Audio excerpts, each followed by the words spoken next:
일단 많은 분들께 심려 끼쳐드리고 이런 일 벌어지게 돼서 정말 죄송합니다. 정말 죄송합니다. 그리고 앞으로 검찰 조사에 성실하게 임하도록 하겠습니다. 오늘 증거인멸을 시도했다라는 보도도 나왔는데요. 독일에서 증거인멸 시도한 적이 있으신가요? 아니요, 그런 적 없습니다. 법원에서 이런 결정 내려줄 거라고 생각을 하셨어요? 전혀. 심정적으로 좀 다시 청구가 온다면 어떤 심정이시겠어요? 네, 또 그러면 이제 실질심사 가서 제가 억울한 부분 판사님께 말씀드리고 또 똑같은 일을 해야 된다고 생각합니다. 어떤 점이 제일 억울하신 것을? 네. 어떤 부분 특히나? 알지 못하는 일들이 많아서 그러니까 네, 그런 게 좀 억울하다기보다는 왜 몰랐을까 하는 그런 부분도 있고요. 그래서 많은 드릴 말씀이 없어서 네, 여쭤보시는 거에 다 정확히 되게 대답을 못 드리기 때문에 죄송하게 생각합니다. 네, 법정에서 직접 말씀을 많이 하시면서 우시면서 말씀하셨다는데 그 부분 중에서 말씀하신 것 때문에 진심으로 국민들께 사과한다 이런 부분이 있었다는데 어떤 부분에서 그렇게 미안하고 억울하셔서 이렇게 눈물까지 흘리게 되셨는지.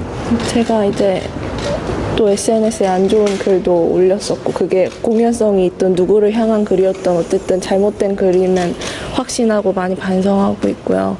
그것 때문에 이제 네, 저도 아이가 있지만 제 아이한테 누가 그런 말을 하면 정말 기분 안 좋을 것 같고 속상할 것 같고 그래서 정말 죄송하고 이제 많은 학생들이 이제 열심히 수업해서 학교 들어가기 위해서 애를 쓴다는 걸 아는데 저는 다니지 않은 학교에 괜히 입학을 해서 많은 분들한테 분노를 사고 학생분들 입장에도 좀 안 좋은 영향을 끼친 것 같아서 정말 죄송하게 생각합니다. 그럼 여전히 아까 학교 안 다니셨다고 그러셨는데 여전히 입학과 이제 학사 관련해서는 여전히 모르신다는 입장이신 건가요, 그러면? 네, 그렇습니다. 혹시 어머님 면회 가실 생각은 있으십니까? 그게 허락이 된다면 당연히 가겠지만 허락이 안 된다면 가지 못할 것 같습니다. 네. 정유라 구속영장 청구됐을 때 어떻게 될 거라고 예상들 하셨나요? 당연히 구속될 거라고 생각하지 않은 사람이 없지 않았나요, 거의? 그래요. 박근혜도 구속되고 최순실도 그렇게 됐는데 네. 그 중심부이자 딸이었던 정유라가 어째서 네, 그래서 당연한 수순이라고 생각했죠. 판도라의 상자인데. 그죠. 네. 시작을 연 사람이잖아요, 거의. 네. 그러니까 끝을 이렇게 확실히 뭔가 닫아줄 거라고 생각했는데 이렇게 됐네요. 예상 밖으로 영장이 기각돼서 그런지 분위기가 되게 안 좋아요. 여론도 되게 안 좋은 것 같고 다시 촛불을 들어야 하나 이런 여론이 많은 것 같습니다. 근데 사실 이거 영장 전담 판사분이 박근혜 구속 당시에 결정을 내렸던 판사분이라고 하시더라고요. 네. 그래서 뭔가 이해해보려고 노력했어요. 그래서 타당한 이유가 있는 걸까? 네. 일단은 혐의에 대해서 정유라는 계속 부정을 하고 있죠. 네, 계속해서 모른다, 엄마가 시켜서 나는 했을 뿐이다라고만 주장하고 있는데 그 전략이 어느 정도 먹혀 들어간 게 아닌가 약간 이렇게 보시는 분들도 있더라고요. 전 이해가 안 되는 게 심지어 자기가 개명된 네. 건지도 모르고 그런 얘기하는 거 보면은 네. 일단은 정유라가 덴마크에 체류하고 있는 동안 변호사들이 가서 정유라에 많이 접촉을 했다고 하니까 그런 부분에 대해서 이미 충분히 트레이닝이 있지 않았을까라는 네. 의심을 할 수밖에 없죠. 진술 태도를 지켜본 검찰 관계자의 얘기에 따르면 철부지 20대로 보이려고 아주 철저히 준비를 한 듯 했다 이렇게 얘기를 했거든요. 네.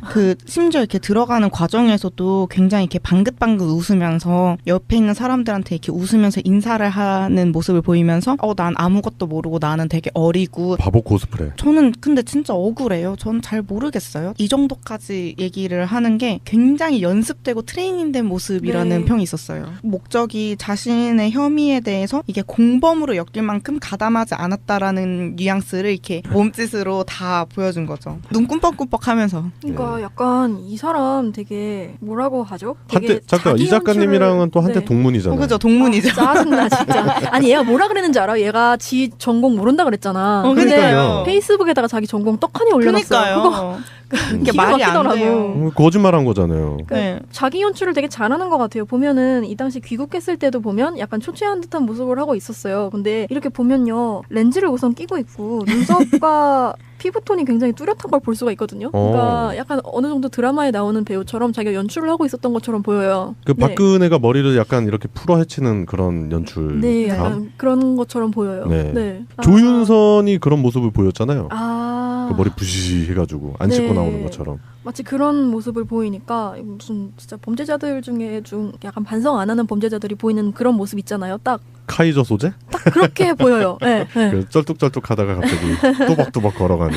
옷차림도 일단 보면 수수한 옷차림이고 미드 같은 데서 법원 드라마 보면은 변호사들이 별의 별짓을 해서 그 범죄자를 무고한 시민으로 만들기 위해서 이미지 트레이닝 막 그런 거 막 엄청 시키고 막 그러는데 네. 그런 걸 받은 것 같은 흔적이 많이 있고요. 저는 사실 예상은 했어요. 몇 번 기사로도 사실 나왔었거든요. 이 정유라가 들어올 때 바로 이권대제는 아닐 수도 있다.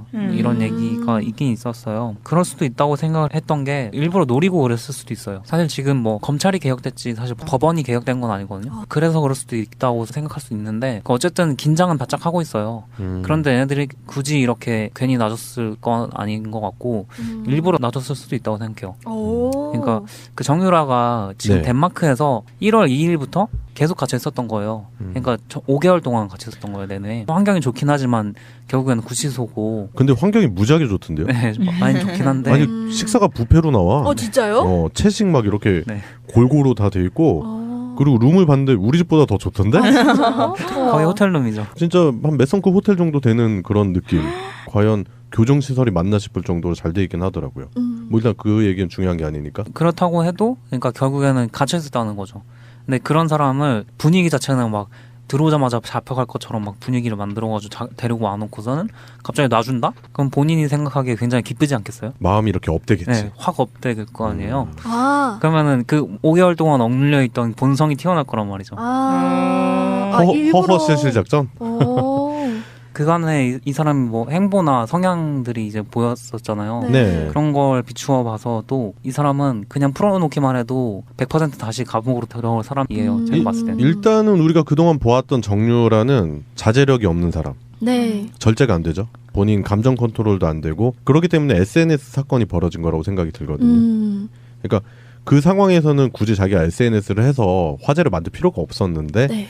그게 어마어마하게 증폭이 돼버린 거예요. 결국 그것 때문에 촛불이 벌어졌다고 해도 과언이 아닐 정도로. 그러니까 정유라가 돌발 행동을 하는 거가 정유라 쪽 변호사들한테도 부담감이 되는 그런 요소가 아닐까 싶어요. 저는 크라임 듣다가 네. 알게 됐는데 그 범죄자들이 아무리 치밀하게 범행을 하고 계획을 해도 그게 한두 번 먹혀 들어가면 그때부터 안심을 하기 시작한다 그러더라고요. 네. 그래서 그때부터 실수를 하고 경고망동을 한 행동을 보이면서 결국엔 덜미가 잡히게 된다라는 말이 들었거든요.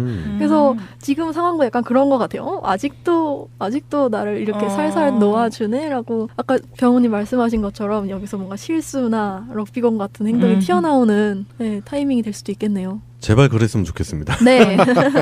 근데 그 제가 봤던 거에서는 검찰 분위기가 조금 정 씨의 수사에 큰 비중을 두지 않을 분위기라고도 기사가 나오더라고요. 그래서 검찰 쪽에서도 그런 분위기가 좀 흘러나와서 제가 한국일보 기사를 봤는데 그 윤석열 서울중앙지검장도 주변에다가 계속 애가 뭘 알겠냐 약간 이런 식으로 얘기를 좀 많이 했던 걸로 알려져 있대요.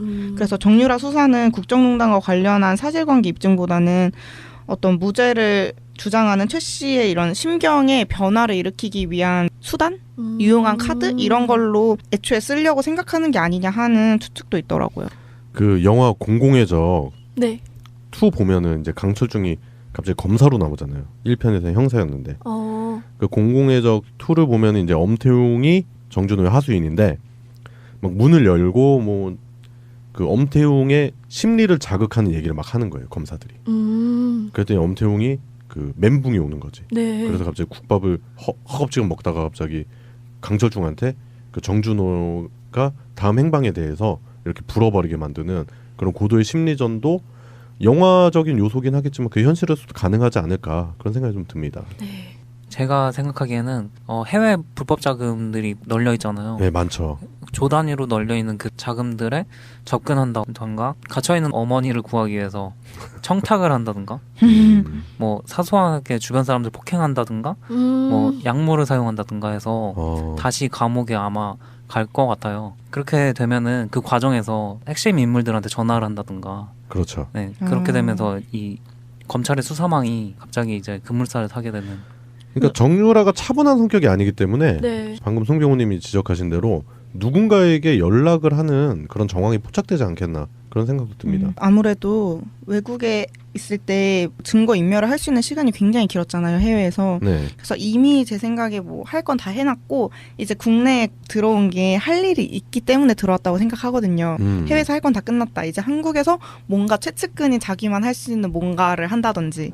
그래서 그런 부분들을 굉장히 잘 검찰이 잡아내야 될 거라고 생각해요. 예, 그래요. 정유라의 영장이 기각됨으로 해서 수많은 촛불 시민분들이 실망을 하셨죠. 그죠, 이미 예, 했죠. 저도 아침에 기사를 보면서 적잖이 충격을 받긴 했는데 네. 그렇다 하더라도 희망의 끈을 놓치지 말자. 그리고 정유라가 이제 불구속된 상태에서 벌일 수 있는 여러 가지 돌발 행동의 요소들을 감안을 해보면, 그리고 그동안 정유라가 했었던 여러 가지 돌발 행동들을 본다면 아마도 정유라가 이 사건의 큰 해결점을 제공하는 뻘짓을 다시 한번 네. 연출하지 않을까, 그런 기대감을 가지면서 촛불 시민분들의 분노는 이해하지만 우리가 계속 가지고 있었던 그 희망의 끈을 놓치지 말자, 그런 취지로 정유라 영장 기각을 오늘의 이슈로 다뤄봤습니다. 예, 오늘의 이슈 첫 번째였습니다.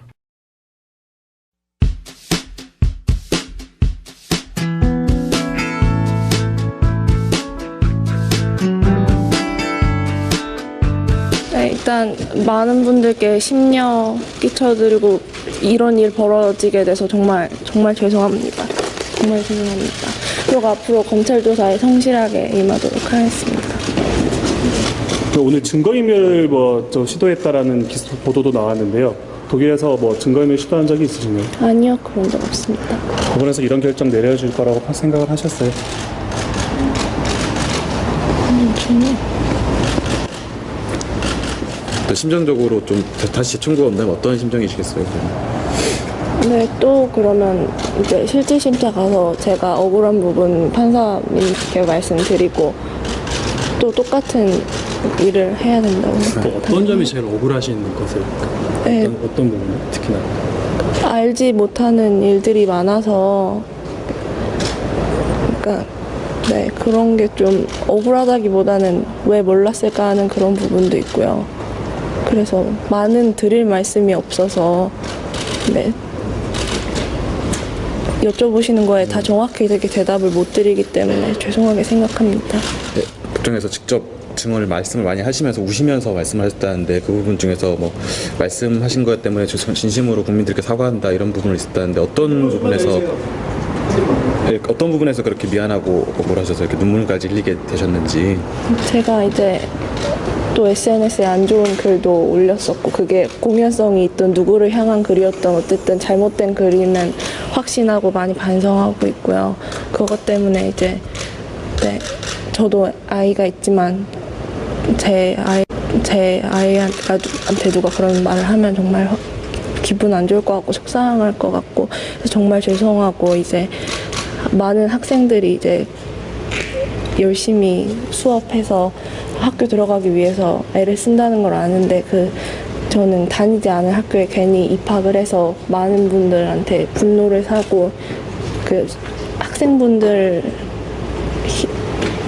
입장에도 좀 안 좋은 영향을 끼치는 것 같아서 정말 죄송하게 생각합니다. 그럼 여전히 아까 학교 안 다니셨다고 그러셨는데 여전히 입학과 이제 학사 관련해서는 여전히 모르신다는 입장이신 건가요, 그러면? 네, 그렇습니다. 혹시 어머님 면회 가실 생각은 있으십니까? 그게 허락이 된다면 당연히 가겠지만 허락이 안 된다면 가지 못할 것 같습니다. 네.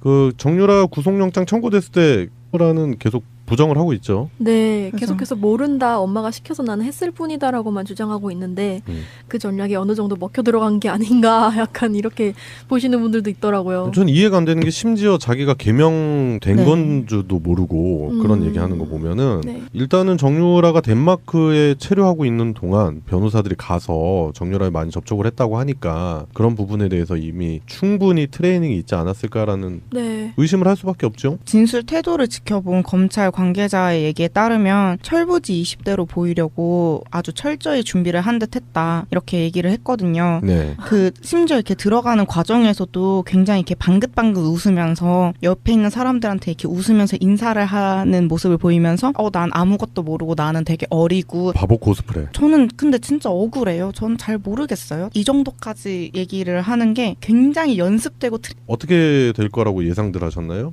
당연히 구속될 거라고 생각하지 않은 사람이 없지 않았나요, 거의? 그래요. 박근혜도 구속되고 최순실도 그렇게 됐는데 네. 그 중심부이자 딸이었던 정유라가 어째서 네. 네, 그죠. 당연한 수순이라고 생각했죠. 판도라의 상자인데. 그죠. 네. 시작을 연 사람이잖아요, 거의. 네. 그러니까 끝을 이렇게 확실히 뭔가 닫아줄 거라고 생각했는데 이렇게 됐네요. 예상 밖으로 영장이 기각돼서 그런지 분위기가 되게 안 좋아요. 여론도 되게 안 좋은 것 같고 다시 촛불을 들어야 하나 이런 여론이 많은 것 같습니다. 근데 사실 이거 영장 전담 판사분이 박근혜 구속 당시에 결정을 내렸던 판사분이라고 하시더라고요. 네. 그래서 뭔가 이해해 보려고 노력했어요. 그래서 타당한 이유가 있는 걸까? 네. 일단은 혐의에 대해서 정유